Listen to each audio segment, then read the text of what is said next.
Rape ਅਤੇ ਕਤਲ case ਸਜ਼ਾ ਭੁਗਤ ਰਹੇ ਰਾਮ ਰਹੀਮ ਨੂੰ ਪਿਛਲੇ 14 ਮਹੀਨਿਆਂ 4 ਵਾਰੀ ਪੈਰੋਲ ਦੇ ਦਿੱਤੀ ਗਈ ਹੈ। ਗੁਰਮੀਤ ਰਾਮ ਰਹੀਮ ਜੇ ਇੱਕ ਰਿਪੀਟ ਅਫੈਂਡਰ ਜਾਂ ਹੀਨਸ ਕ੍ਰਾਈਮਸ ਦਾ ਸੀਰੀਅਲ ਅਫੈਂਡਰ ਨਹੀਂ ਹੈ ਤਾਂ ਫਿਰ ਹੋਰ ਕੌਣ ਹੈਗਾ ਅਫੈਂਡਰ? ਐਸਜੀਪੀਸੀ ਬਾਰੇ ਕੀ ਕਹੀਏ? ਗੁਰਮੀਤ ਰਾਮ ਰਹੀਮ ਨੂੰ ਮਾਫੀ ਦੇਣ ਤੇ ਜਿਹੜੀ ਜਥੇਬੰਦੀ 96 ਲੱਖ ਰੁਪਇਆ 1 ਕਰੋੜ ਰੁਪਏ ਦੇ ਤਾਂ ਇਸ਼ਤਿਹਾਰ ਐਸਜੀਪੀਸੀ ਵੱਲੋਂ ਛਾਪੇ ਗਏ ਸੀ ਤੇ ਗੁਰਮੀਤ ਰਾਮ ਰਹੀਮ ਨੂੰ ਮਾਫੀ ਦਿੱਤੀ ਗਈ ਸੀ। ਸ਼੍ਰੀ ਗੁਰੂ ਗ੍ਰੰਥ ਸਾਹਿਬ ਜੀ ਦੀ ਬੇਅਦਬੀ ਦੇ ਜਿਹੜੇ ਇਨਸਾਫ ਦੀ ਗੱਲ ਕਰਨੀ ਹੈ ਜਾਂ ਫਿਰ ਉਹ ਜਿਹੜੀਆਂ ਸਾਧਵੀਆਂ ਦੇ ਨਾਲ ਬਲਾਤਕਾਰ ਹੋਇਆ, ਜਿਹੜਾ ਪੱਤਰਕਾਰ ਮਾਰਤਾ ਗਿਆ, ਜਿਹੜਾ ਡਰਾਈਵਰ ਮਾਰਤਾ ਗਿਆ, ਉਹਨਾਂ ਦੇ ਹੱਕ ਦੀ ਗੱਲ ਕਰਨੀ ਹੈ। ਇਹਦੇ ਲਈ ਬੀਜੇਪੀ ਨੇ ਤਾਂ ਕਦੇ ਕੋਈ ਕਮਿਟਮੈਂਟ ਨਹੀਂ ਦਿੱਤੀ। ਉਹਨਾਂ ਨੂੰ ਵੋਟਾਂ ਚਾਹੀਦੀਆਂ ਨੇ, ਵੋਟਾਂ ਮਿਲ ਰਹੀਆਂ ਨੇ। ਰੇਪ ਅਤੇ ਕਤਲ ਕੇਸ ਸਜ਼ਾ ਭੁਗਤ ਰਹੇ ਰਾਮ ਰਹੀਮ ਨੂੰ ਪਿਛਲੇ 14 ਮਹੀਨਿਆਂ 4 ਵਾਰੀ ਪੈਰੋਲ ਦੇ ਦਿੱਤੀ ਗਈ ਹੈ। ਪੈਰੋਲ ਮਿਲਣ ਤੇ ਹੀ ਵਿਵਾਦ ਹੈ ਤੇ ਹੁਣ ਵਿਵਾਦ ਹੋਰ ਵੀ ਭਖ ਗਿਆ ਜਦੋਂ ਭਾਜਪਾ ਦੇ ਹੀ ਜਿਹੜੇ ਲੀਡਰ ਨੇ ਉਹ ਰਾਮ ਰਹੀਮ ਨੂੰ ਸਟੇਟ ਲੈਵਲ ਫੰਕਸ਼ਨ ਤੇ ਸੱਦਾ ਦੇ ਰਹੇ ਨੇ, ਇਨਵਾਈਟ ਕਰ ਰਹੇ ਨੇ। ਦੱਸ ਦਈਏ ਕਿ ਰਾਮ ਰਹੀਮ ਨੂੰ 2 ਕੇਸਾਂ ਦੇ ਅੰਦਰ ਜਿਹੜੀ ਹੈ ਸਜ਼ਾ ਹੋ ਚੁੱਕੀ ਹੈ, ਉਹਨਾਂ ਨੂੰ ਦੋਸ਼ੀ ਕਰਾਰ ਦੇ ਦਿੱਤਾ ਗਿਆ ਹੈ। ਅੱਜ ਦੇ ਇਸ ਐਪੀਸੋਡ ਦੇ ਅੰਦਰ ਇਸ ਵਿਸ਼ੇ ਉੱਤੇ ਗੱਲਬਾਤ ਕਰਾਂਗੇ, ਇਸ ਚੀਜ਼ ਨੂੰ ਐਡਰੈਸ ਕਰਾਂਗੇ। ਮੈਂ ਤੁਹਾਡਾ ਹੋਸਟ ਸ਼ੁਭਕਰਮਨ ਸਿੰਘ ਢਾਲੀਵਾਲ ਤੇ ਮੇਰੇ ਨਾਲ ਰਿਤੇਸ਼ ਲੱਖੀ ਜੀ। ਰਿਤੇਸ਼ ਜੀ ਬਹੁਤ ਬਹੁਤ ਸਵਾਗਤ ਹੈ। ਬਹੁਤ ਬਹੁਤ ਧੰਨਵਾਦ ਸ਼ਿਵ ਜੀ। ਰਿਤੇਸ਼ ਜੀ, ਇੱਕ ਰੇਪਿਸਟ ਤੇ ਕਤਲ ਦੇ ਕੇਸ ਸਜ਼ਾ ਹੋਣੀ ਬਹੁਤ ਵੱਡੀ ਗੱਲ ਹੈ। ਜੁਡੀਸ਼ੀਅਲ ਪ੍ਰੋਸੈਸ ਸੀ, ਪਹਿਲਾਂ ਬਹੁਤ ਸਾਰੇ ਕੇਸ ਚੱਲਦੇ ਰਹੇ, ਫਿਰ ਸਜ਼ਾ ਹੋਈ, ਐਵੀਡੈਂਸ ਵੀ ਡਿਸਟਰੋਏ ਕੀਤੇ ਗਏ ਤੇ ਹੁਣ ਜਦੋਂ ਸਿਆਸਤਦਾਨ ਇਹ ਜਿਹੇ ਬੰਦੇ ਦੇ ਦਰ ਤੇ ਜਾਂਦੇ ਨੇ ਤੇ ਸਟੇਟ ਲੈਵਲ ਫੰਕਸ਼ਨਸ ਨੂੰ ਇਨਵਾਈਟ ਕਰਦੇ ਨੇ, ਇਹਨੂੰ ਕਿਵੇਂ ਦੇਖਿਆ ਜਾਵੇ? ਨਾਲ ਦੀ ਨਾਲ ਪੈਰੋਲ ਵੀ ਜਿਹੜੀ ਹੈ 4 ਵਾਰੀ ਦੇ ਦਿੱਤੀ ਗਈ ਹੈ। ਦੇਖੋ ਸ਼ੁਭ, ਇਹਦੇ ਚ ਇੱਕ ਮਸਲਾ ਬੜਾ ਕਲੀਅਰ ਹੈ ਕਿ ਪੈਰੋਲ ਤੇ ਫਰਲੋ ਦਾ ਸਿਲਸਿਲਾ ਸ਼ੁਰੂ ਹੋਇਆ ਸੀ 2022 ਸਾਲ ਦੇ ਵਿੱਚ। 7 ਫਰਵਰੀ ਨੂੰ ਪਹਿਲੀ ਵਾਰ ਗੁਰਮੀਤ ਰਾਮ ਰਹੀਮ ਫਰਲੋ ਉਹਨਾਂ ਨੂੰ ਦਿੱਤੀ ਜਾਂਦੀ ਹੈ। ਇਸ ਮੁਤਾਬਕ ਹਾਈ ਕੋਰਟ ਦੇ ਵਿੱਚ ਇੱਕ ਕੇਸ ਚੱਲਿਆ। ਹਾਈ ਕੋਰਟ ਦੇ ਵਿੱਚ ਕੇਸ ਦੌਰਾਨ ਵਿਰੋਧ ਵੀ ਕੀਤਾ ਗਿਆ। ਕੁਝ ਪਟੀਸ਼ਨਰਸ ਵੱਲੋਂ ਗੁਰਮੀਤ ਰਾਮ ਰਹੀਮ ਦਾ ਵਿਰੋਧ ਕੀਤਾ ਗਿਆ ਕਿ ਇਹਨਾਂ ਨੂੰ ਫਰਲੋ ਨਹੀਂ ਦਿੱਤੀ ਜਾਣੀ ਚਾਹੀਦੀ ਸੀ। ਉਹ ਅਜਿਹੀ ਇੰਪੋਰਟੈਂਟ ਕੋਰਟ ਦੀ ਪ੍ਰੋਸੀਡਿੰਗ ਸੀ ਜਿਸ ਵਿੱਚ ਕਿ ਪੰਜਾਬ ਦਾ ਪੱਖ ਕਹਿ ਲਈਏ ਜਾਂ ਸਟੇਟ ਦਾ ਪੱਖ, ਕਿਉਂਕਿ ਸਟੇਟ ਦੇ ਵੱਲੋਂ ਅਪੀਅਰ ਕਿਸਨੇ ਹੋਣਾ ਸੀ, ਇਤਰਾਜ਼ ਕਿਸਨੇ ਕਰਨਾ ਸੀ। ਕੋਰਟ ਦੀ ਜਿਹੜੀ ਫਾਈਨਲ ਜਜਮੈਂਟ ਆਈ ਉਸ ਦੇ ਵਿੱਚ ਇਹ ਲਿਖਤਾ ਗਿਆ ਕਿ ਗੁਰਮੀਤ ਰਾਮ ਰਹੀਮ ਹੀਨਸ ਕ੍ਰਾਈਮਸ ਦੇ ਵਿੱਚ ਇਨਵੋਲਵ ਨਹੀਂ ਹੈ। ਉਹ ਯਾਨੀ ਕਿ ਉਸ ਤਰੀਕੇ ਦਾ ਕੋਈ ਖਤਰਨਾਕ ਕ੍ਰਾਈਮ ਕਰਨ ਵਾਲਾ ਮੁਜਰਮ ਨਹੀਂ ਹੈ, ਦੋਸ਼ੀ ਨਹੀਂ ਹੈ। ਹੁਣ ਇਹ ਜਿਹੜਾ ਆਰਡਰ ਜਦੋਂ ਆ ਜਾਂਦਾ ਹੈ, ਇਸ ਤੋਂ ਬਾਅਦ ਇੱਕ ਰਾਹ ਖੁੱਲ ਜਾਂਦਾ ਹੈ ਤੇ ਉਸ ਤੋਂ ਬਾਅਦ ਬੈਕ ਟੂ ਬੈਕ ਆਪਾਂ ਦੇਖਿਆ ਵੀ ਕਿੰਨੀ ਵਾਰ ਉਸ ਨੂੰ ਫਰਲੋ ਜਾਂ ਪੈਰੋਲ ਜਿਹੜੀ ਹੈ ਉਹ ਦਿੱਤੀ ਗਈ। ਸੋ ਸਵਾਲ ਇਹ ਸੀ ਵੀ ਉਸ ਵਕਤ ਅਦਾਲਤ ਦੇ ਵਿੱਚ ਇੱਕ ਪਾਸੇ ਹੋ ਕੀ ਰਿਹਾ ਸੀ। ਤੁਸੀਂ ਦੇਖੋ ਕਿ ਪੰਜਾਬ ਸਰਕਾਰ ਦੀ ਤੇ ਪੰਜਾਬ ਪੁਲਿਸ ਦੀ ਜਿਹੜੀਆਂ ਸਿੱਟਾਂ ਸੀਗੀਆਂ ਉਹ ਇੱਕ ਤੋਂ ਬਾਅਦ ਇੱਕ ਕੇਸ ਰਜਿਸਟਰ ਕਰ ਰਹੀਆਂ ਸੀ। ਇਨਫੈਕਟ ਕੁਝ ਹੀ ਹਫ਼ਤੇ ਜਾਂ ਮਹੀਨਿਆਂ ਦੇ ਵਕਫੇ ਦੇ ਗੈਪ ਦੇ ਵਿੱਚ ਹੀ ਗੁਰਮੀਤ ਰਾਮ ਰਹੀਮ ਨੂੰ ਇੱਕ ਮੇਨ ਜਿਹੜਾ ਕਨਸਪੀਰੇਟਰ ਬੇਅਦਬੀ ਦੇ ਕੇਸਾਂ ਦਾ ਬਣਾਤਾ ਗਿਆ ਸੀ। ਉਸ ਤੋਂ ਪਹਿਲਾਂ 2 ਸਾਧਵੀਆਂ ਦੇ ਬਲਾਤਕਾਰ ਕੇਸ ਦੇ ਵਿੱਚ 20 ਸਾਲ ਦੀ ਉਸਨੂੰ ਸਜ਼ਾ ਹੋ ਰੱਖੀ ਹੈ। ਰਣਜੀਤ ਸਿੰਘ ਜਿਹੜਾ ਉਸਦਾ ਡਰਾਈਵਰ ਮਾਰਿਆ ਗਿਆ ਸੀ, ਉਸ ਦੇ ਕੇਸ ਵਿੱਚ ਉਸਨੂੰ ਸਜ਼ਾ ਹੋ ਰੱਖੀ ਹੈ। ਪੱਤਰਕਾਰ ਰਾਮਚੰਦਰ ਛਤਰਪਤੀ ਦੇ ਹੱਤਿਆਕਾਂਡ ਦੇ ਵਿੱਚ ਉਸਨੂੰ ਸਜ਼ਾ ਹੋ ਰੱਖੀ ਹੈ। ਸੋ ਕਤਲ ਦੇ ਕੇਸਾਂ ਦੇ ਵਿੱਚ, ਬਲਾਤਕਾਰ ਦੇ ਕੇਸਾਂ ਦੇ ਵਿੱਚ ਦੋਸ਼ੀ ਕਰਾਰ ਦਿੱਤਾ ਗਿਆ ਹੋਵੇ ਅਦਾਲਤ ਵੱਲੋਂ ਤੇ ਬੇਅਦਬੀ ਦੇ ਕੇਸਾਂ ਦੇ ਵਿੱਚ ਉਸਨੂੰ ਇੱਕ ਮੁੱਖ ਮੁਲਜ਼ਮ ਜਾਂ ਮਾਸਟਰਮਾਈਂਡ ਕਿਹਾ ਜਾ ਰਿਹਾ ਹੋਵੇ। ਇਸ ਦੇ ਬਾਵਜੂਦ ਅਦਾਲਤ ਦੇ ਵਿੱਚ ਕੋਈ ਅਜਿਹੀ ਕੋਸ਼ਿਸ਼ ਮੈਂ ਤਾਂ ਕਹਾਂਗਾ ਪੰਜਾਬ ਸਰਕਾਰ ਵੱਲੋਂ ਵੀ ਨਹੀਂ ਕੀਤੀ ਗਈ, ਵਕੀਲਾਂ ਵੱਲੋਂ ਵੀ ਨਹੀਂ ਕੀਤੀ ਗਈ ਤੇ ਇਸ ਕੇਸ ਦੇ ਵਿੱਚ ਜ਼ਿਆਦਾਤਰ ਇਤਰਾਜ਼ ਤਾਂ ਸੀਬੀਆਈ ਨੂੰ ਹੋਣਾ ਚਾਹੀਦਾ ਸੀਗਾ, ਕਿਉਂਕਿ ਇਹ ਸਾਰੇ ਦੇ ਸਾਰੇ ਕੇਸਾਂ ਦੇ ਵਿੱਚ ਇਨਵੈਸਟੀਗੇਸ਼ਨ ਸੀਬੀਆਈ ਨੇ ਕੀਤੀ ਤੇ ਸੀਬੀਆਈ ਨੇ ਨੋ ਡਾਊਟ ਬਹੁਤ ਅੱਛੀ ਇਨਵੈਸਟੀਗੇਸ਼ਨ ਕੀਤੀ। ਸਾਧਵੀ ਦੇ ਕੇਸਾਂ ਦੇ ਵਿੱਚ, ਰਾਮਚੰਦਰ ਛਤਰਪਤੀ ਦੇ ਕੇਸ ਦੇ ਵਿੱਚ, ਜਿਹੜਾ ਡੇਰੇ ਸੱਚੇ ਸੌਦੇ ਦਾ ਇੱਕ ਮੈਨੇਜਰ ਤੇ ਡਰਾਈਵਰ ਸੀ ਰਣਜੀਤ ਸਿੰਘ, ਉਸ ਦੇ ਮਰਡਰ ਕੇਸ ਦੇ ਵਿੱਚ ਸੀਬੀਆਈ ਦੀ ਇਨਵੈਸਟੀਗੇਸ਼ਨ ਲਾਮਿਸਾਲ ਸੀ ਤੇ ਤਾਂ ਹੀ ਕਰਕੇ ਇਸ ਨੂੰ ਸਜ਼ਾਵਾਂ ਹੋਈਆਂ। ਲੇਕਿਨ ਅਦਾਲਤ ਦੇ ਵਿੱਚ ਜਦੋਂ ਫਰਲੋ ਤੇ ਪੈਰੋਲ ਨੂੰ ਚੈਲੰਜ ਕਰਨ ਦੀ ਗੱਲ ਆਈ, ਸਰਕਾਰਾਂ ਨੇ ਆਪਣਾ ਪੱਖ, ਸਟੇਟ ਨੇ ਆਪਣਾ ਪੱਖ ਰੱਖਣਾ ਸੀ। ਉਹਦੇ ਵਿੱਚ ਇੱਕ ਸਰਕਾਰ ਤੇ ਉਹਦੇ ਵਿੱਚ ਸੈਂਟਰ ਸਰਕਾਰ ਦੀ ਜ਼ਿੰਮੇਵਾਰੀ ਬਣਦੀ ਸੀ, ਸੀਬੀਆਈ ਦੀ ਜ਼ਿੰਮੇਵਾਰੀ ਬਣਦੀ ਸੀ। ਤੇ ਜੇ ਸੀਬੀਆਈ ਜਾਂ ਸੈਂਟਰ ਸਰਕਾਰ ਐਡੀ ਇੰਟਰਸਟਿਡ ਨਹੀਂ ਸੀ ਗੁਰਮੀਤ ਰਾਮ ਰਹੀਮ ਦੇ ਖਿਲਾਫ ਸਖਤੀ ਕਰਨ ਲਈ, ਤਾਂ ਫਿਰ ਉਸ ਸਥਿਤੀ ਦੇ ਵਿੱਚ ਪੰਜਾਬ ਸਰਕਾਰ ਦਾ ਇੱਕ ਹੱਕ ਵੀ ਬਣਦਾ ਸੀ। ਇਹਨਾਂ ਕੋਲ ਕਾਰਨ ਵੀ ਸੀ, ਇਹਨਾਂ ਕੋਲ ਅਲੱਗ-ਅਲੱਗ ਅਜਿਹੇ ਪੈਂਡਿੰਗ ਲਾਈਵ ਇਨਵੈਸਟੀਗੇਸ਼ਨਾਂ ਹੈਗੀਆਂ ਨੇ ਜਿੱਥੇ ਗੁਰਮੀਤ ਰਾਮ ਰਹੀਮ ਤੇ ਉਸਦੇ ਨਾਲ ਉਸਦੇ ਚੇਲੇ, ਉਸਦੇ ਸਮਰਥਕ ਜਿਹੜੇ ਲੋਕ ਹੈਗੇ ਨੇ ਉਹ ਬੇਅਦਬੀ ਦੇ ਕੇਸਾਂ ਦੇ ਵਿੱਚ ਇਨਵੋਲਵ ਹੈਗੇ ਨੇ। ਆਪਾਂ ਵੇਖਿਆ ਉਹ ਪੂਰੀ ਦੀ ਪੂਰੀ ਕਾਰਵਾਈ ਵੀ ਚੱਲਦੀ ਪਈ ਹੈ। ਸੋ ਉਸ ਵਕਤ ਕਿਸੇ ਨੇ ਅਪੋਜ਼ ਨਹੀਂ ਕੀਤਾ। ਤੇ ਦੇਖੋ ਹੁਣ ਹੈਰਾਨੀ ਦੀ ਗੱਲ ਇਹ ਹੁੰਦੀ ਹੈ ਕਿ ਗੁਰਮੀਤ ਰਾਮ ਰਹੀਮ ਜੇ ਇੱਕ ਰਿਪੀਟ ਅਫੈਂਡਰ ਜਾਂ ਹੀਨਸ ਕ੍ਰਾਈਮਸ ਦਾ ਸੀਰੀਅਲ ਅਫੈਂਡਰ ਨਹੀਂ ਹੈ ਤਾਂ ਫਿਰ ਹੋਰ ਕੌਣ ਹੈਗਾ ਅਫੈਂਡਰ? ਫਿਰ ਆਪਾਂ ਉਸ ਕੈਟੇਗਰੀ 'ਚ ਕਿਸ ਨੂੰ ਸ਼ਾਮਲ ਕਰਾਂਗੇ? ਇੱਕ ਸ਼ਖਸ ਜਿਸ ਨੂੰ ਕਿ 2 ਹੱਤਿਆਵਾਂ ਦੇ ਕੇਸ ਦੇ ਵਿੱਚ ਸਜ਼ਾਵਾਂ ਸੁਣਾਈਆਂ ਗਈਆਂ ਹੋਣ, ਬਲਾਤਕਾਰ ਦੇ ਕੇਸ ਦੇ ਵਿੱਚ ਅੰਦਰ ਬੈਠਾ ਹੋਵੇ, ਜੇ ਉਹ ਰਿਪੀਟ ਅਫੈਂਡਰ ਨਹੀਂ ਹੈ, ਬਾਹਰ ਆ ਕੇ ਉਹ ਹੁਣ ਆਪਣੇ ਸਤਸੰਗ ਵੀ ਕਰ ਰਿਹਾ ਹੈ, ਉਹ ਲੋਕਾਂ ਦੇ ਨਾਲ ਪਬਲਿਕ ਮੀਟਿੰਗਸ ਵੀ ਕਰ ਰਿਹਾ ਹੈ, ਸੋਸ਼ਲ ਗੈਦਰਿੰਗਸ ਵੀ ਕਰ ਰਿਹਾ ਹੈ, ਸੋਸ਼ਲ ਮੀਡੀਆ ਦੇ ਉੱਤੇ ਵੀ ਉਹ ਜੁੜ ਰਿਹਾ ਹੈ। ਉਹਦੀ ਫਰਲੋ ਜਾਂ ਉਸਦੀ ਪੈਰੋਲ ਦੇ ਉੱਤੇ ਮੈਨੂੰ ਪਤਾ ਨਹੀਂ ਕਿਹੜੀਆਂ ਕੰਡੀਸ਼ਨਾਂ ਲਾਗੂ ਹੁੰਦੀਆਂ ਨੇ, ਤੇ ਇਸ ਦੌਰਾਨ ਜਿਹੜੇ ਸਿਆਸੀ ਲੀਡਰ ਹੈਗੇ ਨੇ ਉਹ ਨਤਮਸਤਕ ਹੋ ਰਹੇ ਨੇ। ਜਿੱਥੇ ਤੱਕ ਗੱਲ ਰਹੀ ਭਾਰਤੀ ਜਨਤਾ ਪਾਰਟੀ ਦੇ ਹਰਿਆਣਾ ਦੀ ਲੀਡਰਸ਼ਿਪ ਦੀ, ਦੇਖੋ ਭਾਰਤੀ ਜਨਤਾ ਪਾਰਟੀ 2014 ਦੇ ਵਿੱਚ ਦੇਸ਼ ਦੇ ਵਿੱਚ ਸੱਤਾ ਦੇ ਵਿੱਚ ਆਂਦੀ ਹੈ, ਤੇ ਕੁਝ ਹੀ ਮਹੀਨੇ ਬਾਅਦ ਇਲੈਕਸ਼ਨ ਸੀ ਹਰਿਆਣੇ ਦੀ ਅਸੈਂਬਲੀ ਦਾ। ਸੋ ਹਰਿਆਣੇ ਦੀ ਅਸੈਂਬਲੀ ਦੇ ਵਿੱਚ ਗੁਰਮੀਤ ਰਾਮ ਰਹੀਮ ਦੇ ਸਾਹਮਣੇ ਜਾ ਕੇ ਪੂਰੀ ਦੀ ਪੂਰੀ ਬੀਜੇਪੀ ਦੀ ਜਿਹੜੀ ਟੌਪ ਲੀਡਰਸ਼ਿਪ ਸੀ ਉਹ ਨਤਮਸਤਕ ਹੋਈ। ਉਸ ਦੇ ਵਿੱਚ ਉਸ ਵਕਤ ਜਿਹੜੇ ਲੀਡਰ ਸੀ ਕੈਲਾਸ਼ ਵਿਜੇ ਵਰਗੀਆ, ਜਿਨ੍ਹਾਂ ਕੋਲ ਜ਼ਿੰਮੇਵਾਰੀ ਸੀ ਹਰਿਆਣਾ ਦੇ ਅਫੇਅਰਸ ਦੀ, ਉਹਨਾਂ ਨੇ ਜਾ ਕੇ ਮੁਲਾਕਾਤਾਂ ਕੀਤੀਆਂ। ਜਿੰਨੇ ਵੀ ਬੀਜੇਪੀ ਦੇ ਲੀਡਰ ਹੈਗੇ ਨੇ ਇਸ ਵਕਤ ਦੇ, ਉਹ ਸਾਰੇ ਦੇ ਸਾਰੇ ਮੈਂ ਤਾਂ ਕਹਾਂਗਾ ਕਿ ਗੁਰਮੀਤ ਰਾਮ ਰਹੀਮ ਦੇ ਜਾਂ ਤਾਂ ਕਹਿ ਰਹੇ ਕਿ ਅਹਿਸਾਨਾਂ ਦੇ ਬੋਝ ਦੇ ਤਲੇ ਦਬੇ ਹੋਏ ਨੇ, ਕਿ ਉਹਨਾਂ ਦੀ ਮਜਬੂਰੀ ਹੈ ਕਿ ਉਸ ਦੇ ਡੇਰੇ ਵਿੱਚ ਜਾਣਾ, ਕਿਉਂਕਿ ਹਰਿਆਣੇ ਦੇ ਕਈ ਜ਼ਿਲ੍ਹੇ ਹੈਗੇ ਨੇ, ਸਿਰਸਾ, ਫਤਿਹਾਬਾਦ, ਹਿਸਾਰ, ਇਹਨਾਂ ਇਲਾਕਿਆਂ ਦੇ ਵਿੱਚ ਇਲੈਕਸ਼ਨ ਲੜਨਾ ਜਿਹੜਾ ਹੈਗਾ, ਉਸ ਇਲੈਕਸ਼ਨ ਲੜਨ ਲਈ ਗੁਰਮੀਤ ਰਾਮ ਰਹੀਮ ਦੀ ਜਿਹੜੀ ਡੇਰੇ ਦੀਆਂ ਵੋਟਾਂ ਨੇ ਉਹ ਚਾਹੀਦੀਆਂ ਹੁੰਦੀਆਂ ਨੇ। ਸੋ ਆਪਣੇ ਸਿਆਸੀ ਮਕਸਦ ਨੂੰ ਪੂਰਾ ਕਰ ਰਹੀਆਂ ਨੇ ਪੋਲੀਟੀਕਲ ਪਾਰਟੀਆਂ, ਲੇਕਿਨ ਜਿਹੜੀ ਵਿਰੋਧਤਾ ਤੱਕ ਉਹ ਲੜਾਈ ਤਾਂ ਅਦਾਲਤਾਂ ਦੇ ਵਿੱਚ ਲੜੀ ਜਾਂਦੀ ਹੈ। ਫਾਈਨਲੀ ਤੁਸੀਂ ਕੇਸ ਬਣਾਤੇ, ਮੁਕੱਦਮੇ ਕਰਤੇ ਤੇ ਸਜ਼ਾਵਾਂ ਵੀ ਦਵਾਤੀਆਂ, ਲੇਕਿਨ ਅਦਾਲਤਾਂ 'ਚ ਤੁਹਾਡੇ ਤੋਂ ਵਿਰੋਧ ਨਹੀਂ ਹੋਇਆ। ਤੇ ਪੰਜਾਬ ਦੇ ਵਿੱਚ ਆਪਾਂ ਕੀ ਮਿਸਾਲ ਲਈਏ, ਪੰਜਾਬ ਦੇ ਜਿਹੜੇ ਮੌਜੂਦਾ ਐਡਵੋਕੇਟ ਜਨਰਲ ਸਾਹਿਬ ਹੈਗੇ ਨੇ, ਉਹ ਖੁਦ ਗੁਰਮੀਤ ਰਾਮ ਰਹੀਮ ਦੇ ਕੇਸ ਦੇ ਵਿੱਚ ਬਚਾਅ ਪੱਖ ਦੇ ਵਕੀਲ ਬਣ ਕੇ ਪੇਸ਼ ਹੁੰਦੇ ਰਹੇ ਨੇ। ਇਸ ਚੀਜ਼ ਦਾ ਇਤਰਾਜ਼ ਉਸ ਵਕਤ ਉੱਠਿਆ ਵੀ ਸੀਗਾ ਵੀ ਤੁਸੀਂ ਉਹ ਜਿਹੜਾ ਵਕੀਲ, ਹਾਲਾਂਕਿ ਦੇਖੋ ਵਕੀਲ ਇੱਕ ਪ੍ਰੋਫੈਸ਼ਨਲ ਇੱਕ ਪ੍ਰੋਫੈਸ਼ਨ ਹੈ, ਇੱਕ ਵਕੀਲ ਕਿਸੇ ਦਾ ਵੀ ਕੇਸ ਕਦੋਂ ਵੀ ਲੜ ਸਕਦਾ ਹੈ, ਲੇਕਿਨ ਕਨਫਲਿਕਟ ਆਫ ਇੰਟਰਸਟ ਕੀ ਚੀਜ਼ ਹੁੰਦਾ ਹੈ, ਉਹ ਕਲੈਸ਼ ਕਿੱਥੇ ਆਉਂਦਾ ਹੈ, ਕਿਉਂਕਿ ਬੜੇ ਵੱਡੇ ਸੈਂਸਿਟਿਵ ਕੇਸਿਸ ਨੇ। ਤੇ ਪੰਜਾਬ ਦੇ ਵਿੱਚ ਹੋਇਆ ਕਿ 4.5 ਸਾਲਾਂ ਦੀ ਕੈਪਟਨ ਅਮਰਿੰਦਰ ਸਿੰਘ ਦੀ ਸਰਕਾਰ ਨੇ ਬੇਅਦਬੀ ਦੇ ਕੇਸਾਂ ਦੇ ਉੱਤੇ ਡਿਫਾਲਟ ਕੀਤੇ।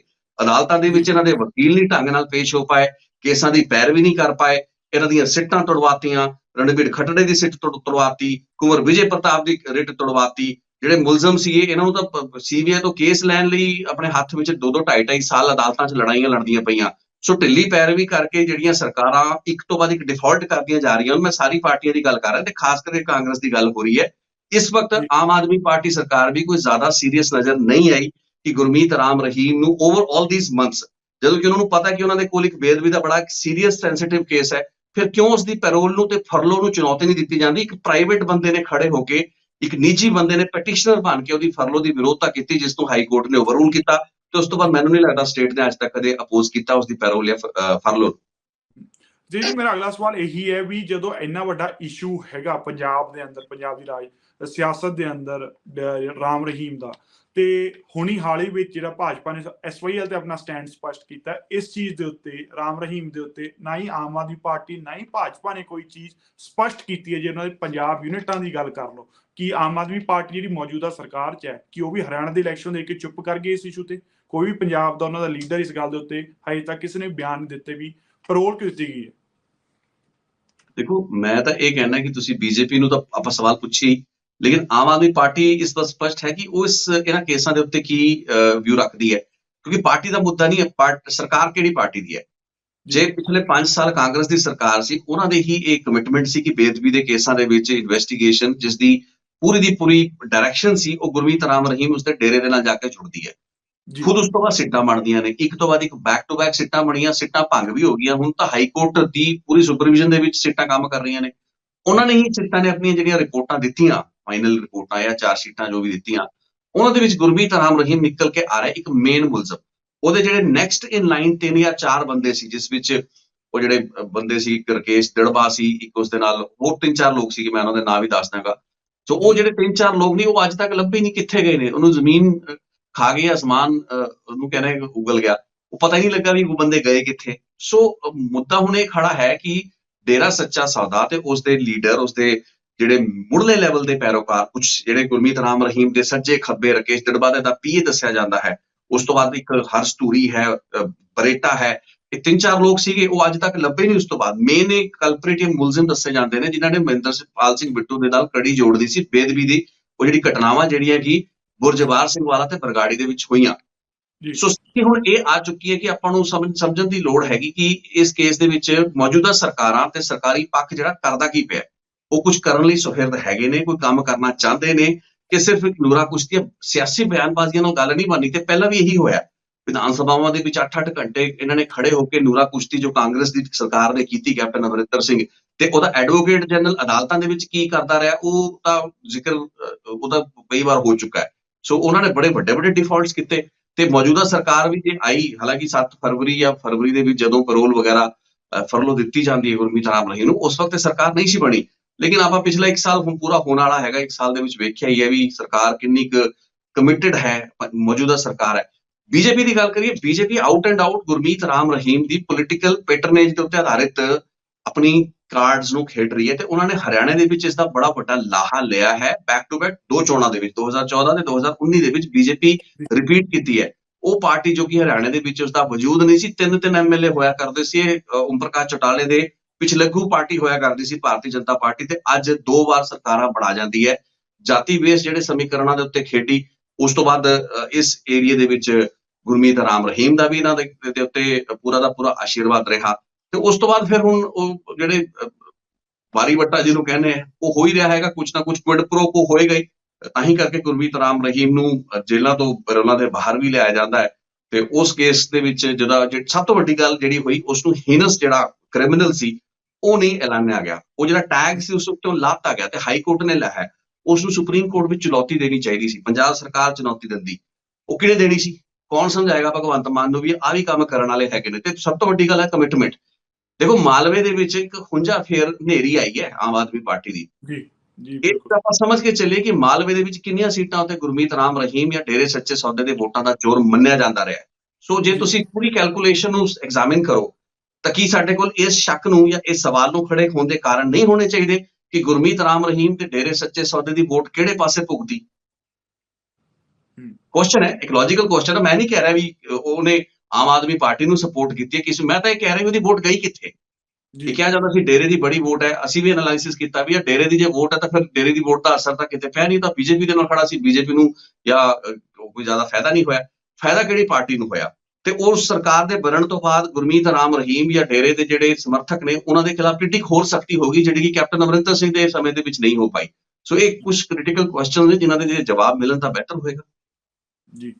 ਤੇ ਅਗਲਾ ਸਵਾਲ ਇਹੀ ਸੀ ਵੀ ਜਿਹੜਾ ਐਸਜੀਪੀਸੀ ਆ ਉਸਨੇ ਇਸ ਚੀਜ਼ ਦਾ ਬਹੁਤ ਜ਼ਿਆਦਾ ਵਿਰੋਧ ਕੀਤਾ, ਉਹ ਇਸ ਚੀਜ਼ ਨੂੰ ਉਦਾਹਰਨ ਦੇ ਰਿਹਾ ਵੀ ਬੰਦੀ ਸਿੱਖਾਂ ਦਾ ਜਿਹੜਾ ਮਸਲਾ ਹੈ ਉਹਦੇ ਕਰਕੇ ਉਹਨੂੰ ਕਿਉਂ ਨਹੀਂ ਉਭਾਰਿਆ ਜਾ ਰਿਹਾ, ਬੰਦੀ ਸਿੰਘਾਂ ਦੀ ਰਿਹਾਈ ਕਿਉਂ ਨਹੀਂ ਹੋ ਸਕਦੀ, ਉਹਨਾਂ ਨੂੰ ਪੈਰੋਲ ਕਿਉਂ ਨਹੀਂ ਦਿੱਤੀ ਜਾ ਰਹੀ ਹੈਗੀ। ਐਸਜੀਪੀਸੀ ਇਸ ਗੱਲ ਦੇ ਉੱਤੇ ਇਸ ਚੀਜ਼ ਦੀ ਪਲੀ ਲੈ ਰਹੀ ਹੈ ਜੇ ਰਾਮ ਰਹੀਮ ਨੂੰ ਮਿਲ ਸਕਦੀ ਹੈ ਜੋ ਕਿ ਕਤਲ 'ਚ ਹੈ ਜਾਂ ਕਹਿ ਲਓ ਵੀ ਰੇਪ ਦੇ ਕੇਸਿਸ 'ਚ ਉਹਨੂੰ ਸਜ਼ਾ ਹੋ ਰੱਖੀ ਹੈ, ਤੇ ਬੰਦੀ ਸਿੰਘਾਂ ਨੂੰ ਕਿਉਂ ਨਹੀਂ ਪੈਰੋਲ ਮਿਲ ਸਕਦੀ? ਹੁਣ ਐਸਜੀਪੀਸੀ ਬਾਰੇ ਕੀ ਕਹੀਏ? ਗੁਰਮੀਤ ਰਾਮ ਰਹੀਮ ਨੂੰ ਮਾਫੀ ਦੇਣ ਦੇ ਜਿਹੜੀ ਜਥੇਬੰਦੀ 96 ਲੱਖ ਰੁਪਇਆ 1 ਕਰੋੜ ਰੁਪਏ ਦੇ ਤਾਂ ਇਸ਼ਤਿਹਾਰ ਐਸਜੀਪੀਸੀ ਵੱਲੋਂ ਛਾਪੇ ਗਏ ਸੀ ਤੇ ਗੁਰਮੀਤ ਰਾਮ ਰਹੀਮ ਨੂੰ ਮਾਫੀ ਦਿੱਤੀ ਗਈ ਸੀ ਜਿਨ੍ਹਾਂ ਨੂੰ ਬਾਅਦ ਦੇ ਵਿੱਚ ਵਾਪਸ ਲੈ ਲਿਆ ਗਿਆ ਸੀ। ਹੁਣ ਉਹੋ ਜੀ ਜਥੇਬੰਦੀ ਅੱਜ ਇਹ ਦੁਹਾਈਆਂ ਦੇਵੇ, ਹੈਰਾਨੀ ਦੇਖੋ, ਹੈਰਾਨੀ ਇਸ ਚੀਜ਼ ਦੀ ਹੁੰਦੀ ਹੈ ਕਿ ਅੱਜ ਜੇ ਉਹ ਠੀਕ ਹੈ ਉਹਨਾਂ ਨੇ ਆਪਣੀ ਪੋਲਿਟਿਕਸ ਕਰਨੀ ਹੈ, ਬੰਦੀ ਸਿੰਘਾਂ ਦੀ ਰਿਹਾਈ ਦਾ ਵੀ ਇੱਕ ਬੜਾ ਵਿਸ਼ਾ ਹੈ ਤੇ ਐਜ਼ ਏ ਕ੍ਰਿਟਿਕ ਆਪਾਂ ਕਹਾਂਗੇ ਨਾ, ਤੁਸੀਂ ਇੱਕ ਪਾਸੇ ਜੇ ਇਹੋ ਜਿਹੇ ਸੀਰੀਅਲ ਕ੍ਰਿਮੀਨਲ ਨੂੰ, ਮੈਨੂੰ ਸੀਰੀਅਲ ਕ੍ਰਿਮੀਨਲ ਕਹਾਂਗਾ ਗੁਰਮੀਤ ਰਾਮ ਰਹੀਮ ਨੂੰ, ਜਾਂ ਹੀਨਸ ਕ੍ਰਿਮੀਨਲ ਨੂੰ ਜਿਹਨੂੰ ਕਿ ਛੱਡਣ ਦਾ ਕੋਈ ਕਾਰਨ ਨਹੀਂ ਸੀ ਬਣਦਾ, ਜੇ ਅਦਾਲਤਾਂ ਪੈਰੋਲਸ ਦੇ ਰਹੀਆਂ ਨੇ ਤਾਂ ਫਿਰ ਦੂਸਰੇ ਪਾਸੇ ਵੀ ਇਹ ਰਿਆਇਤ ਹੋ ਜਾਣੀ ਚਾਹੀਦੀ ਹੈ।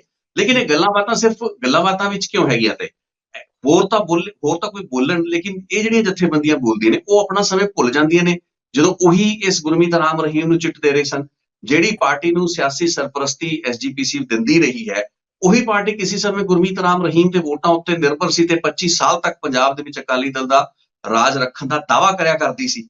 ਹੁਣ ਅੱਜ ਉਹ ਜਥੇਬੰਦੀਆਂ, ਕਿਉਂਕਿ ਠੀਕ ਹੈ ਲੋਕਾਂ ਨੂੰ ਯਾਦ ਨਹੀਂ ਰਹਿੰਦੀਆਂ ਚੀਜ਼ਾਂ, ਦਿੱਕਤ ਹੈ ਵੀ ਅੱਜ ਦੇ ਪ੍ਰੈਜ਼ੈਂਟ ਦੇ ਵਿੱਚ ਆਪਾਂ ਸਾਰੇ ਖੇਡਦੇ ਹਾਂ, ਅੱਜ ਜੋ ਗੱਲ ਹੋ ਗਈ ਆਪਾਂ ਗੱਲ ਕਰ ਲਈ, ਅਦਰਵਾਈਜ਼ ਆਪਾਂ ਨੂੰ ਭੁੱਲ ਜਾਂਦਾ ਵੀ ਪੁਰਾਣਾ ਪਿਛੋਕੜ ਕੀ ਸੀ, ਬੈਕਗਰਾਉਂਡ ਕੀ ਸੀ। 4-5 ਸਾਲ ਤਾਂ ਬੜੀ ਪੁਰਾਣੀ ਗੱਲ ਹੋ ਜਾਂਦੀ ਹੈ, ਇੱਥੇ ਤਾਂ ਕੁਝ ਮਹੀਨਿਆਂ ਦੀ ਗੱਲਾਂ ਨਹੀਂ ਯਾਦ ਰਹਿੰਦੀਆਂ। ਲੇਕਿਨ ਫੈਕਟ ਆਫ ਦਾ ਮੈਟਰ ਹੈ ਵੀ ਅੱਜ ਠੀਕ ਹੈ ਇਹਨਾਂ ਨੇ ਆਪਣੀ ਰਾਜਨੀਤੀ ਕਰਨੀ ਹੈ, ਇਹਨਾਂ ਦੇ ਬਿਆਨਾਂ ਨੂੰ ਦੇਖੋ, ਸਵਾਲ ਜੇ ਸਹੀ ਚੁੱਕੇ ਜਾਂਦੇ ਜਾਂ ਲੌਜੀਕਲ ਚੁੱਕੇ ਜਾਂਦੇ, ਇੱਕ ਧਿਰ ਬਣ ਕੇ ਜੇ ਐਸਜੀਪੀਸੀ ਵੀ ਅਦਾਲਤ ਦੇ ਵਿੱਚ ਖੜੀ ਹੋਣ ਦੀ ਕੋਸ਼ਿਸ਼ ਕਰਦੀ ਗੁਰਮੀਤ ਰਾਮ ਰਹੀਮ ਦੇ ਖਿਲਾਫ ਤਾਂ ਵੀ ਆਪਾਂ ਗੱਲ ਮੰਨ ਲੈਂਦੇ, ਲੇਕਿਨ ਉਹ ਕੋਸ਼ਿਸ਼ ਨਹੀਂ ਕੀਤੀ ਗਈ। ਇੱਕ ਪ੍ਰਾਈਵੇਟ ਇੰਡੀਵਿਜੂਅਲ ਨੇ ਗੁਰਮੀਤ ਰਾਮ ਰਹੀਮ ਦੀ ਫਰਲੋ ਨੂੰ ਚੈਲੰਜ ਕੀਤਾ ਤੇ ਉਹ ਜਿਹੜੀ ਪਟੀਸ਼ਨ ਸੀ ਨਾ ਉਹ ਰਿਜੈਕਟ ਇਸ ਵਾਸਤੇ ਹੋ ਗਈ ਸੀ ਕਿਉਂਕਿ ਫਰਲੋ ਜਦੋਂ ਦਿੱਤੀ ਗਈ ਗੁਰਮੀਤ ਰਾਮ ਰਹੀਮ ਨੂੰ 3 ਹਫ਼ਤਿਆਂ ਦੀ, ਫਰਵਰੀ 2022 ਦੇ ਵਿੱਚ ਉਹ ਪਟੀਸ਼ਨ ਪਾਈ ਗਈ, ਲੇਕਿਨ ਪਟੀਸ਼ਨ ਨੂੰ ਲਮਕਾਂਦਿਆ ਗਿਆ। ਅਦਾਲਤ ਦੇ ਵਿੱਚ ਵੀ ਉਹ ਪਟੀਸ਼ਨ ਲਟਕਦੀ ਗਈ। ਜਿੰਨੀ ਦੇਰ ਤੱਕ ਉਸ ਪਟੀਸ਼ਨ ਦੀ ਸੁਣਵਾਈ ਦਾ ਦਿਨ ਆਇਆ ਤਦ ਤੱਕ ਉਹਦੀ ਫਰਲੋ ਖਤਮ ਹੋ ਚੁੱਕੀ ਸੀ ਤੇ ਗੁਰਮੀਤ ਰਾਮ ਰਹੀਮ ਜੇਲ੍ਹ ਦੇ ਵਿੱਚ ਵਾਪਸ ਜਾ ਚੁੱਕਾ ਸੀ। ਸੋ ਇਨਫਰੈਕਚੁਅਸ ਹੋ ਗਈ ਉਹ ਪੂਰੀ ਦੀ ਪੂਰੀ ਸਿਚੁਏਸ਼ਨ। ਉਹ ਐਪਲੀਕੇਸ਼ਨ ਵੀ ਡਿਸਪੋਜ਼ ਆਫ। ਲੇਕਿਨ ਉਸ ਦੇ ਵਿੱਚ ਹੋਇਆ ਇਹ ਕਿ ਇੱਕ ਹੀਨਸ ਕ੍ਰਿਮੀਨਲ ਦਾ ਜਿਹੜਾ ਟੈਗ ਸੀ ਗੁਰਮੀਤ ਰਾਮ ਰਹੀਮ ਦੇ ਮੱਥਿਓਂ ਹਟਵਾਉਣ ਦੇ ਵਿੱਚ ਉਸਦੇ ਬਚਾਅ ਪੱਖ ਦੇ ਵਕੀਲ ਕਾਮਯਾਬ ਹੋ ਗਏ, ਤੇ ਜਿਹੜੀਆਂ ਸਟੇਟ ਤੇ ਏਜੰਸੀਆਂ ਸੀਗੀਆਂ, ਚਾਹੇ ਉਹ CBI ਸੀ, ਚਾਹੇ ਉਹ ਪੰਜਾਬ ਸਰਕਾਰ ਸੀ, ਜਿਨ੍ਹਾਂ ਨੂੰ ਉੱਥੇ ਖੜ ਕੇ ਪੈਰਵੀ ਕਰਨੀ ਚਾਹੀਦੀ ਸੀ, ਉਹ ਕੋਈ ਪਿਕਚਰ ਦੇ ਵਿੱਚ ਨਹੀਂ ਸੀ। ਸੋ ਬਹੁਤ ਸੌਖੇ ਤਰੀਕੇ ਦੇ ਨਾਲ ਇੱਕ ਵੱਡਾ ਜਿਹੜਾ ਰਿਲੀਫ ਸੀ ਉਹ ਗੁਰਮੀਤ ਰਾਮ ਰਹੀਮ ਨੂੰ ਮਿਲ ਗਿਆ, ਤੇ ਅੱਜ ਉਹ ਫਿਰ ਬੇਸ ਬਣਦਾ ਪਿਆ। ਹੁਣ ਪਰੋਲਾਂ ਤੇ ਪਰੋਲਾਂ ਮਿਲ ਰਹੀਆਂ ਨੇ। ਅੱਜ ਆਪਾਂ ਜਿੰਨਾ ਮਰਜ਼ੀ ਭੱਡੀ ਜਾਈਏ, ਭਾਰਤੀ ਜਨਤਾ ਪਾਰਟੀ BJP ਦੀ ਲੀਡਰਸ਼ਿਪ, ਉਸਦੇ ਇੱਕ ਤੋਂ ਇੱਕ ਲੀਡਰ ਅਨਿਲ ਵਿਜ ਤੋਂ ਲੈ ਕੇ ਰਾਮ ਬਿਲਾਸ ਸ਼ਰਮੇ ਤੋਂ ਲੈ ਕੇ ਮਨੋਹਰ ਲਾਲ ਖੱਟਰ ਤੋਂ ਲੈ ਕੇ ਉਹ ਕਮਿਟਡ ਨੇ ਕਿ ਉਹਨਾਂ ਨੇ ਡੇਰੇ ਦੇ ਵਿੱਚ ਜਾਣਾ ਹੀ ਜਾਣਾ ਹੈ, ਵੋਟਾਂ ਮੰਗਣੀਆਂ। ਉਹ ਕੀ ਕਮਿਟਡ ਨੇ? ਕਾਂਗਰਸ ਦੇ ਲੀਡਰ ਕਮਿਟਡ ਨੇ। ਹਰ ਸੂਬੇ ਦੇ ਵਿੱਚ ਜਿਹੜੀ ਸਿਆਸਤ ਹੈ ਉਸਨੇ ਆਪਣੇ ਹਿਸਾਬ ਨਾਲ ਚੱਲਣਾ। ਹਰਿਆਣੇ ਦੀ ਸਿਆਸਤ ਹੈ, ਉੱਥੇ ਦਾ ਸਿਆਸਤਦਾਨ ਬੜਾ ਕਲੀਅਰ ਹੈ। ਉਹਨਾਂ ਦਾ ਗੁਰੂ ਗ੍ਰੰਥ ਸਾਹਿਬ ਜੀ ਦੀ ਬੇਅਦਬੀ ਜਾਂ ਫਿਰ ਆ ਜਿਹੜੇ ਕ੍ਰਿਮੀਨਲ ਕੇਸਿਸ ਗੁਰਮੀਤ ਰਾਮ ਰਹੀਮ ਦੇ ਨਾਲ ਹੈਗੇ ਨੇ, ਇਹਨਾਂ ਦੇ ਨਾਲ ਕੁਝ ਲੰਬਾ ਚੌੜਾ ਲੈਣਾ ਦੇਣਾ ਨਹੀਂ ਹੈ। ਜਿਹੜੀ ਪਾਰਟੀਆਂ ਨੇ ਠੇਕੇ ਲੈ ਰੱਖੇ ਨੇ ਪੰਥ ਦੇ, ਜੇ ਉਹ ਬੋਲਣ ਨੂੰ ਤਿਆਰ ਨਹੀਂ, ਜਾਂ ਉਹ ਸਿਰਫ ਅੱਜ 21 ਸੰਦਰਭ ਦੇ ਵਿੱਚ ਗੁਰਮੀਤ ਰਾਮ ਰਹੀਮ ਦੀ ਗੱਲ ਕਰਨਗੇ, ਜਿਹੜੀਆਂ ਸਰਕਾਰਾਂ ਲਗਾਤਾਰ, ਚਾਹੇ ਕਾਂਗਰਸ ਸੀ ਚਾਹੇ ਆਮ ਆਦਮੀ ਪਾਰਟੀ, ਬੇਅਦਬੀ ਬਰਗਾੜੀ ਦਾ ਰਾਗ ਅਲਾਪ ਕੇ ਸਰਕਾਰਾਂ ਨੇ ਸੱਤਾ ਦੇ ਵਿੱਚ ਪਹੁੰਚੀਆਂ ਨੇ, ਜੇ ਅੱਜ ਉਹ ਗੁਰਮੀਤ ਰਾਮ ਰਹੀਮ ਦੀ ਵਿਰੋਧਤਾ ਅਦਾਲਤਾਂ ਦੇ ਵਿੱਚ ਨਹੀਂ ਕਰ ਪਾ ਰਹੀਆਂ, ਮੁਕੱਦਮੇ ਨਹੀਂ ਅੱਗੇ ਤੋਰ ਪਾ ਰਹੀਆਂ, ਤਾਂ ਫਿਰ ਆਪਾਂ ਹਰਿਆਣਾ ਦੇ ਪੋਲੀਟੀਸ਼ੀਅਨ ਨੂੰ ਕਿਉਂ ਦੋਸ਼ੀ ਬਣੀਏ? ਉਹ ਤਾਂ ਆਪਣੀ ਰਾਜਨੀਤੀ ਕਰ ਰਹੇ ਨੇ ਤੇ ਉਹਨਾਂ ਨੇ ਰਾਜਨੀਤੀ ਕਰਨੀ ਹੈ, ਤੇ ਭਾਰਤੀ ਜਨਤਾ ਪਾਰਟੀ ਕਲੀਅਰ ਹੈ, ਉਹਦੀ ਕਦੀ ਕੋਈ ਕਮਿਟਮੈਂਟ ਸੀ ਹੀ ਨਹੀਂ ਵੀ ਉਹ ਉਸ ਤੋਂ ਅਸੀਂ ਇਹ ਆਸ ਕਰੀਏ ਕਿ ਉਹਨਾਂ ਨੇ ਸ੍ਰੀ ਗੁਰੂ ਗ੍ਰੰਥ ਸਾਹਿਬ ਜੀ ਦੀ ਬੇਅਦਬੀ ਦੇ ਜਿਹੜੇ ਇਨਸਾਫ ਦੀ ਗੱਲ ਕਰਨੀ ਹੈ, ਜਾਂ ਫਿਰ ਉਹ ਜਿਹੜੀਆਂ ਸਾਧਵੀਆਂ ਦੇ ਨਾਲ ਬਲਾਤਕਾਰ ਹੋਇਆ, ਜਿਹੜਾ ਪੱਤਰਕਾਰ ਮਾਰਤਾ ਗਿਆ, ਜਿਹੜਾ ਡਰਾਈਵਰ ਮਾਰਤਾ ਗਿਆ, ਉਹਨਾਂ ਦੇ ਹੱਕ ਦੀ ਗੱਲ ਕਰਨੀ ਹੈ। ਇਹਦੇ ਲਈ BJP ਨੇ ਤਾਂ ਕਦੇ ਕੋਈ ਕਮਿਟਮੈਂਟ ਨਹੀਂ ਦਿੱਤੀ। ਉਹਨਾਂ ਨੂੰ ਵੋਟਾਂ ਚਾਹੀਦੀਆਂ ਨੇ, ਵੋਟਾਂ ਮਿਲ ਰਹੀਆਂ ਨੇ ਜੀ। ਪਰ ਇਹ ਇਸ਼ੂ ਤੁਹਾਨੂੰ ਲੱਗਦਾ ਹੈ ਵੀ ਜਿਹੜੀਆਂ ਹਰਿਆਣੇ ਦੀ ਚੋਣਾਂ ਹੋਣੀਆਂ ਨੇ, ਕਿਉਂਕਿ ਉਹਦੇ ਉੱਤੇ ਜੇ ਸਟੈਂਡ ਨਹੀਂ ਲਿਆ ਜਾਂਦਾ, ਇਹਦਾ ਪੰਜਾਬ ਤੇ ਅਸਰ ਪਊਗਾ? ਜੇ ਸਰਕਾਰਾਂ ਚੁੱਪੀ ਧਾਰ ਕੇ ਰੱਖਦੀਆਂ ਨੇ ਇਸ ਮਸਲੇ ਉੱਤੇ, ਕੁਝ ਨਹੀਂ ਕਹਿੰਦੀ ਵੱਖ-ਵੱਖ ਪਾਰਟੀ ਦੀ ਵੱਖਰੀ ਯੂਨਿਟ? ਦੇਖੋ ਜੀ, ਅਸਰ ਤਾਂ ਖੈਰ ਕੀ ਪੈਣਾ, ਲੋਕਾਂ ਦੇ ਮਨਾਂ ਦੇ ਵਿੱਚ ਹੀ ਅਸਰ ਰਹਿ ਜਾਂਦਾ ਹੈ। ਇਲੈਕਸ਼ਨਾਂ ਵਿੱਚ ਤਾਂ ਕੁਝ ਹੋਰ ਹੀ ਅਸਰ ਦਿਸਦੇ ਨੇ। ਤੁਸੀਂ ਦੇਖਿਆ ਵੀ ਮਾਲਵੇ ਦੇ ਵਿੱਚ, ਮੈਂ ਦੁਬਾਰਾ ਉਸ ਪੁਆਇੰਟ ਤੇ ਆ ਰਿਹਾ, ਮੈਂ ਚਾਹਾਂਗਾ ਕਿ ਮੈਂ ਜਿੰਨਾ ਐਨਲਾਈਜ਼ ਕਰਨ ਦੀ ਕੋਸ਼ਿਸ਼ ਕੀਤੀ, ਮੈਂ ਉਸ ਤਰੀਕੇ ਨਾਲ ਐਨਲਾਈਜ਼ ਨਹੀਂ ਕਰ ਪਾਇਆ ਪੰਜਾਬ ਦੇ ਰਿਜ਼ਲਟਸ ਨੂੰ, ਉਹਨਾਂ ਨਤੀਜਿਆਂ ਨੂੰ, ਜੋ ਕਿ ਮਾਲਵੇ ਦੇ ਵਿੱਚ ਠੀਕ ਹੈ ਹਵਾ ਚੱਲ ਰਹੀ ਸੀ, all over Punjab Aam Aadmi party ਦੀ ਜਿੱਤ ਹੋਈ, ਲੇਕਿਨ ਮਾਲਵੇ ਦੇ ਵਿੱਚ ਮੈਂ ਇਹ ਜ਼ਰੂਰ ਚਾਹਾਂਗਾ ਕਿ ਕੋਈ ਸਟੱਡੀ ਇਸ ਚੀਜ਼ ਨੂੰ ਸਮਝੇ ਕਿ ਡੇਰੇ ਸੱਚੇ ਸੌਦੇ ਦੀ ਵੋਟ ਦਰਅਸਲ 'ਚ ਪਈ ਕਿਸ ਨੂੰ ਸੀ ਜੀ, ਕਿਉਂਕਿ ਇਹ ਬੜਾ ਵੱਡਾ ਫੈਕਟਰ ਹੈ। ਇਸ ਚੀਜ਼ ਨੂੰ ਸਮਝਣਾ ਜ਼ਰੂਰੀ ਹੈ। ਉਹ ਵੋਟ ਕਿਸੇ ਅਜਿਹੀ ਪਾਰਟੀ ਨੂੰ ਪੈ ਕੇ ਖਰਾਬ ਹੋ ਗਈ, ਜਾਂ ਫਿਰ ਉਸ ਵੋਟ ਨੇ ਵੀ ਆਪਣਾ ਰੋਲ ਅਦਾ ਕੀਤਾ ਉਸ ਹਨੇਰੀ ਦੇ ਵਿੱਚ, ਜੋ ਕਿ ਇੱਕ ਪਾਰਟੀ ਯਾਨੀ ਕਿ ਆਮ ਆਦਮੀ ਪਾਰਟੀ ਨੂੰ ਸੱਤਾ ਦਾ ਮੂੰਹ ਜਾਂ ਸੱਤਾ ਦਾ ਰਸਤਾ ਪੰਜਾਬ 'ਚ ਵਿਖਾਉਂਦੀ ਹੈ। ਸੋ ਇਹ ਸਾਰੀਆਂ ਦੀ ਸਾਰੀਆਂ ਜਿਹੜੀਆਂ ਚੀਜ਼ਾਂ ਨੇ, ਇਹ ਸਟੱਡੀ ਕਰਨ ਵਾਲੀਆਂ ਨੇ, ਐਗਜ਼ਾਮਿਨ ਕਰਨ ਵਾਲੀਆਂ ਨੇ। ਸਾਡੇ ਨਾਲ ਜੁੜਨ ਵਾਸਤੇ ਬਹੁਤ ਬਹੁਤ ਧੰਨਵਾਦ ਰਿਤੇਸ਼ ਜੀ।